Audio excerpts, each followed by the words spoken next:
মালদাতে দলীয় প্রার্থীর সমর্থনে ভোট প্রচার করবেন রাজ্যের মুখ্যমন্ত্রী মমতা বন্দ্যোপাধ্যায়। মঙ্গলবার পুরাতন মালদা শহরের তাঁতিপাড়ার মাঠে নির্বাচনী জনসভা করবেন মুখ্যমন্ত্রী। গতকাল সোমবার দুপুরে তাঁতিপাড়ার মাঠের পাশেই তৈরি হওয়া অস্থায়ী হেলিপ্যাডে হেলিকপ্টারের মহড়া হয়। এছাড়া মাঠে সভামঞ্চ তৈরির কাজও জোর কদমে চলছে। এদিন প্রস্তুতি খতিয়ে দেখতে যান পুরাতন মালদা পুরসভার পুরপ্রধান কার্তিক ঘোষ।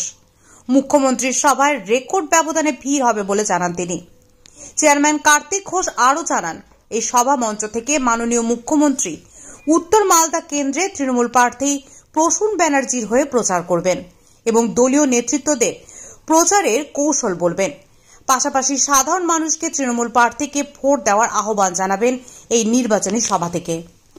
তৃণমূল কংগ্রেসের সর্বোচ্চ নেত্রী তথা সর্বভারতীয় নেত্রী মমতা বন্দ্যোপাধ্যায় আমাদের ওলমালদা শহরে আমাদের এই শক্তি সংঘ ক্লাব অর্থাৎ তাঁতিপাড়া মাঠে আমাদের আগামী দিনে তিনি সভা করতে আসছেন এবং তার প্রস্তুতি চলছে। আপনারা দেখতে পাচ্ছেন প্রস্তুতি চলছে। বিভিন্ন এখানটা হেলিপ্যাড থেকে আরম্ভ করে বিভিন্ন মঞ্চ থেকে আরম্ভ করে চেয়ার টেবিল গোটা প্যান্ডেল একটা সাজো ডক।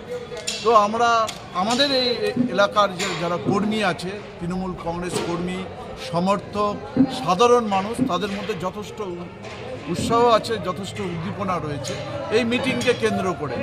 এবং আমরা জানি যে এখানটা রেকর্ড পরিমাণের লোক এখানটায় জমায়েত হবে, কর্মী সমর্থক জমায়েত হবে। মমতা বন্দ্যোপাধ্যায়ের যে বক্তব্য, মমতা বন্দ্যোপাধ্যায়ের যে ভাষণ, সেই ভাষণ শুনবে এবং আগামী দিনে যে মমতা বন্দ্যোপাধ্যায় যে এই মঞ্চ থেকে যে বার্তাটা দিবে, সেই বার্তাটা নিয়ে আগামী দিনে আমাদের এরিয়াতে, আমাদের এই এলাকায় উত্তর মালদা কেন্দ্রে আমরা ঝাঁপিয়ে পড়ব কর্মী সমর্থক।